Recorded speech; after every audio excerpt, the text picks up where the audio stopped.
Andrew McCabe was the acting FBI director for a while, had a falling out with Donald Trump, but who hasn't? Partly because he thought, well, this is curious. It seems like he seems to be favoring the Russians a lot. It's pretty weird. So maybe we should look into that a little bit. And obviously Trump cannot stand that. So that's a short summary of their beef. And then Trump had him fired a day before he was set to get his full pension, which is a nice bitter move on his part. So McCabe went on 60 Minutes, but he told, and now we've covered other things that he's talked about before in this interview in 60 Minutes, because he's got a new book coming out, talked about how they were seriously considering would cabinet officials vote for the 25th Amendment because Trump is mentally unstable. Does Trump have connections to the Russians, et cetera? But in this case, there's a twist on the Russian story. It involves North Korea. So I had not heard this before, so it is an interesting revelation. And then we will get into what it might mean in terms of whether Trump colluded with the Russians. So let's watch. Agents are sent to brief the president on a matter relating to Russia. What happened in that briefing? I relate that briefing in the book because I think it's such a clear example of the challenge of imparting intelligence to this president. The president kind of went off on a diatribe on completely unrelated issues. Changed the subject to North Korea, if I'm not mistaken. He did. He changed the subject to North Korea and opined, he shared his belief that North Korea had not actually launched the missiles they had recently launched before that briefing, didn't believe they had the capacity to do so, and shared that he thought that because he had been told that by Vladimir Putin. Vladimir Putin told him that US intelligence was wrong, it was all a hoax. Well, all I can tell you is that's what he told the people at the briefing. But this is beyond just getting the attention of a busy and maybe distracted president. This is how do we impart wisdom and knowledge and the best of our intelligence assessments to someone who chooses to believe our adversaries over our intelligence professionals. I mean, come on, guys, that's stunning. When US intelligence says, hey, North Koreans are developing missiles, and Trump says, I don't care.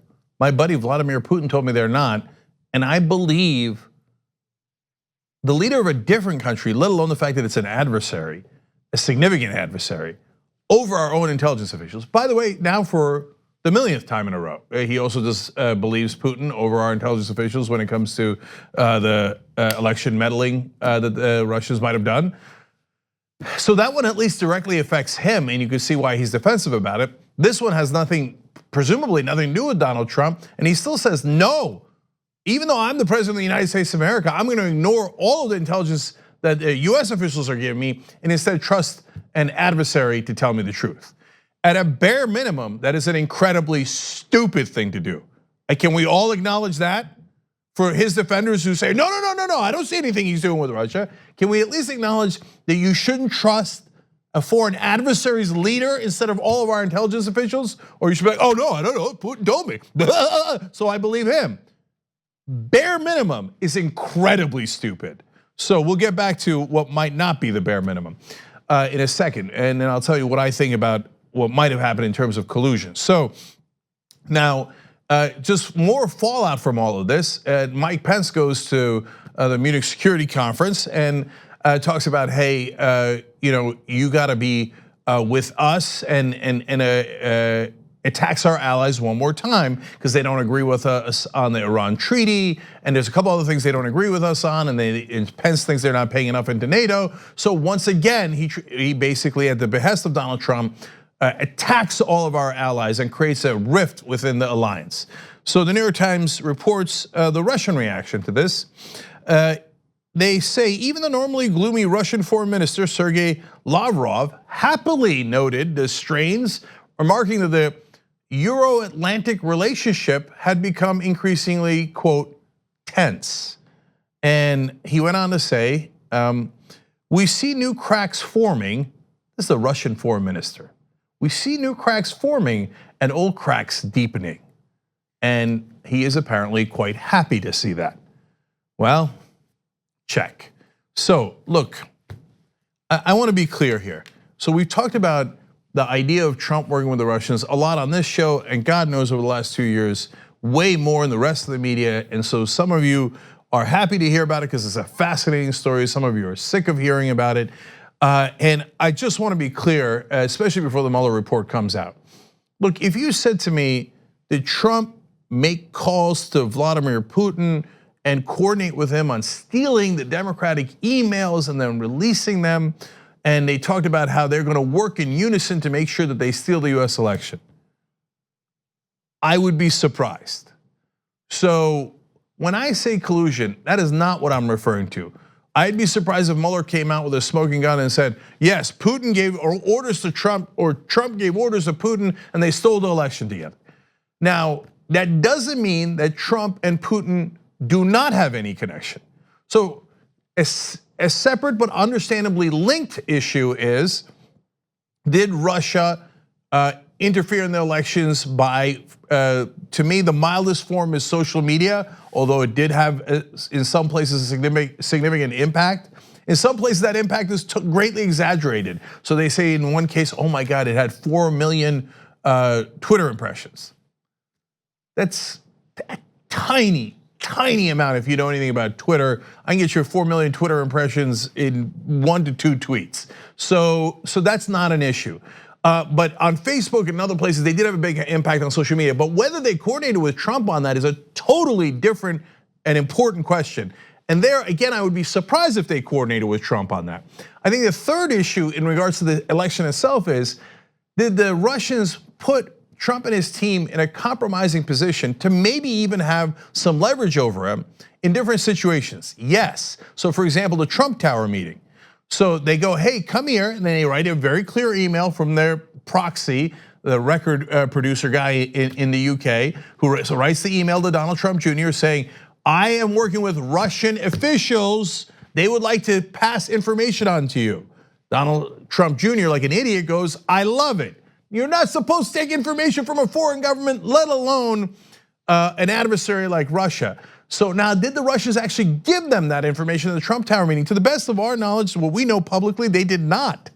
So it appears to me that the Russians wanted to have more, put the Trump team in a compromising position, which they did in that meeting, but not actually deliver the goods. And they didn't need to, because they were going to leak it to the press anyway.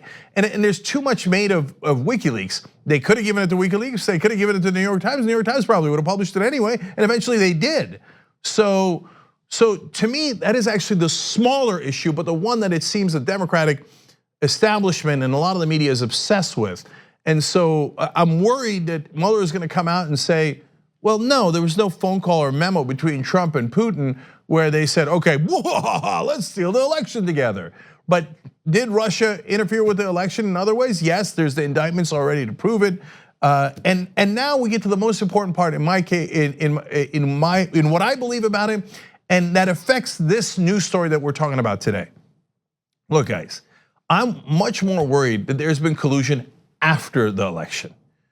That Putin, the Russian oligarchs, etc., have had compromising information on Donald Trump before the election. They got more during the election, and then after the election, Putin and Trump obviously have met several times, including famously 2 to 3 times where they met in private with no American translators, which is stunning and unbelievable, totally unprecedented. So no American officials outside of Trump and no American translators.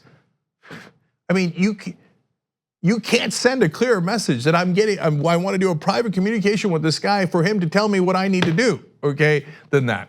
So I believe that the reason that they have compromising information on him is not necessarily the tape. I don't really care about the tape in the hotel room, etc.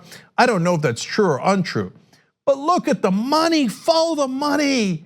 So it appears that the Russians have been putting money into Trump organization for a long time. And here's what Russian oligarchs don't do: charity.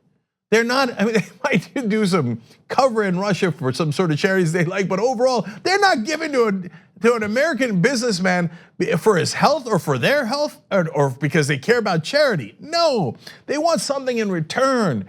And Donald Trump could not get legitimate loans in America.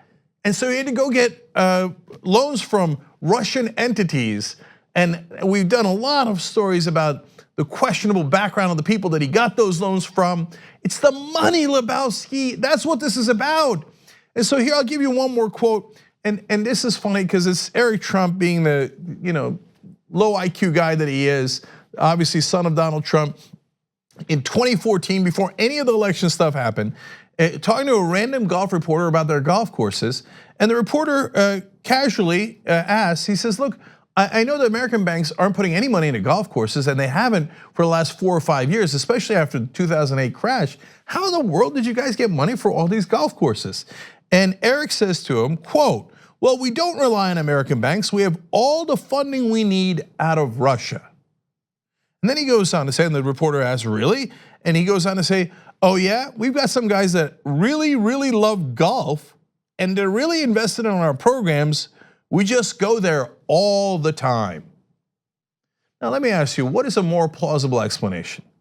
That the Russians maybe want to do money laundering through the Trump properties and get their money out of the country, and this is very standard money laundering operation to get money out of your country, and it happens in China, it happens in many different countries, including Russia.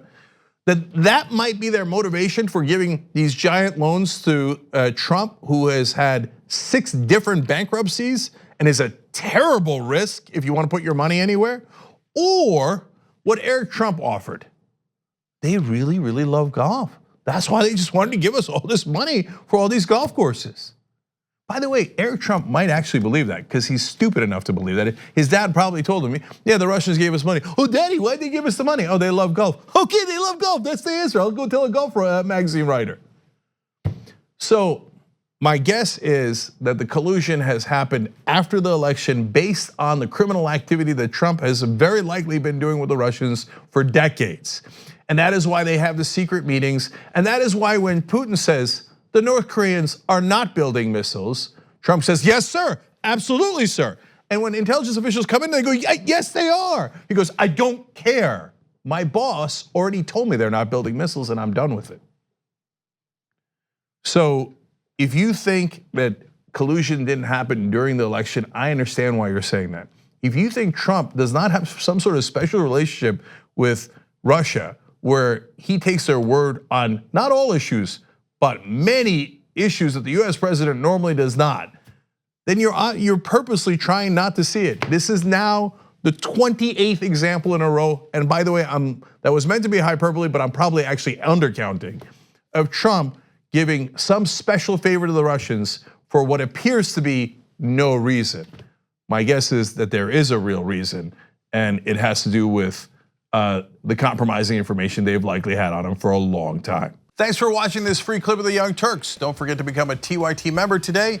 For more exclusive content, join now at tyt.com/join.